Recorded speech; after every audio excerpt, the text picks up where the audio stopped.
Moi, c'est Takossi. Je suis élève et athlète à SID Academy. Je vis à Dakar, je suis sénégalaise.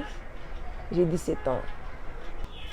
Je me rappelle très bien. En fait, j'étais aux Parcelles, chez ma grand-mère, en train de passer mes vacances.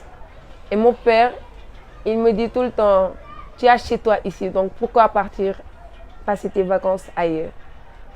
Il y a l'école de basket qui a été ouverte ici, en face de chez nous.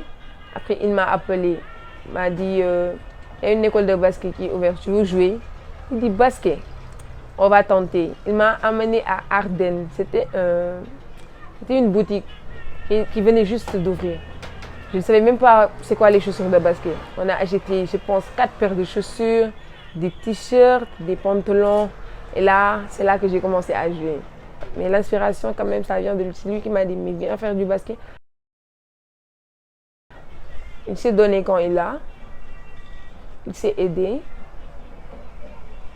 C'est un homme de valeur, mon papa. Il est le genre de personnage qui peut être gentil et sévère à la fois. Qui te dit toujours la vérité, quel que soit Alpha. Même si ça fait trop mal, même si ça peut te tuer, si c'est la vérité, il te le dit. Mon papa, il dit que toi, tu ne sais pas jouer. Heureusement que tu fais des études. Heureusement que tu étudies. C'est ça qu'il me dit tout le temps, mais tel n'est pas le cas. Hein. Il faut qu'il le sache. Hein. Parce que si je ne savais pas jouer, je n'aurais pas été à SID. Hein. Parce que SID, quand on dit SID là, comme coach Naïma me le dit, quand on dit SID là, c'est nous. Une fille très intéressante sur le plan basket et sur le plan relationnel. Et quand je l'ai sélectionnée, j'ai contacté son papa, parce que c'est comme ça, pour lui dire que ta fille a été sélectionnée et tout, qu'elle doit rejoindre l'académie, qu'elle doit rejoindre l'internat. Première chose, son papa m'a dit que je dois me séparer de ma fille. J'ai toujours été avec ma fille. Je me suis séparée dès la première fois quand elle devait voyager. Elle est partie en Espagne. Mais ce n'était pas évident, je n'ai jamais voulu qu'elle parte. Et quand elle est rentrée, j'étais très contente de revoir ma fille et d'avoir ma fille à ses côtés. Et je lui dis, maintenant je te reprends ta fille. Et quand j'ai discuté avec le papa longtemps, je me suis rendu compte que c'est un papa qui a toujours été derrière sa fille. Même à distance, c'est lui qui était avec sa fille, tu fais ça, tu fais ça. Tous les problèmes que sa fille a, elle en parlait avec son papa, pas avec sa maman. Le jour où elle devait rejoindre l'académie, c'est son papa qui l'a amenée. Et a passé la journée avec elle et nous. Je lui dis, tu peux rentrer maintenant? Elle est dans mes mains. Je dis, non, je vais rester avec vous. Je profite encore d'elle. J'en profite encore. C'est un papa qui a soutenu sa fille dans les moments difficiles parce qu'elle en a eu. Et elle a senti son papa derrière elle, l'encadrer, la booster, la motiver, lui donner plus de punch et tout. Et ça l'a beaucoup aidé. Ouais. Il est venu 2, je ne sais pas, ou 3 fois. Et quand il venait, les filles me disent, mais toi tu as eu de la chance, hein. Ton père il vient te rendre visite, il nous amène des fruits, il amène à notre gouvernement parfois des cadeaux, il vient au terrain, il nous soutient. Parce qu'il aime faire du bénévolat. Il est trop généreux. En fait, je pense que ma générosité, je l'ai pris de lui. Donc, j'ai vu que ça affectait. Il y a certains défis qui l'affectaient un peu parce que il peut passer tout le long de l'année sans voir le papa, contrairement à moi.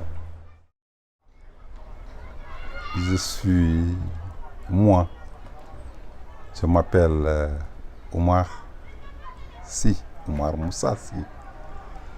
Tako porte le nom de ma maman. C'est pour cela qu'elle est une amie. Et elle est solidaire. Elle sait partager. Ma maman savait partager. Et elle est folle aussi de caractère. Elle est folle aussi de caractère. Elle n'aime pas les réprimades. Elle n'aime pas être trop corrigée. Elle est caractérielle. Elle pleure vite aussi. On a un peu de complicité et beaucoup de conflits. On s'embrouille tout le temps, pour tout et pour rien. Qu'elle puisse réussir sa vie, c'est l'essentiel. Dans la vie, qu'elle puisse réussir, s'épanouir, vivre sa vie, aider sa maman. C'est là l'opportunité de sortir. Ça, on ne disconvient pas. Je n'en dis pas parce que déjà, elle a été une fois très tôt sortie, à 15 ans et demi, 15 ans. Elle ne voit que ça. Donc, il n'y a pas de problème. Elle a choisi. Les filles sont beaucoup plus proches de leurs parents, de leur papa. Et même si elles travaillent aussi, tout ce qu'elles ont chez leur mari là-bas, et elles le rapportent, c'est pour leur papa. Le père a toujours un rôle à jouer. Il faut aimer ses filles, ses propres filles, et aller jusqu'au bout. Partager.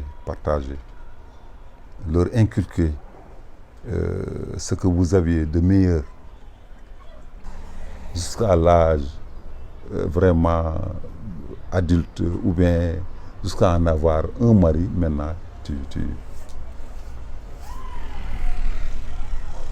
c'est ça. Le rôle d'un papa, en fait, c'est de lui parler, d'être présent. En fait, c'est pas juste que la maman.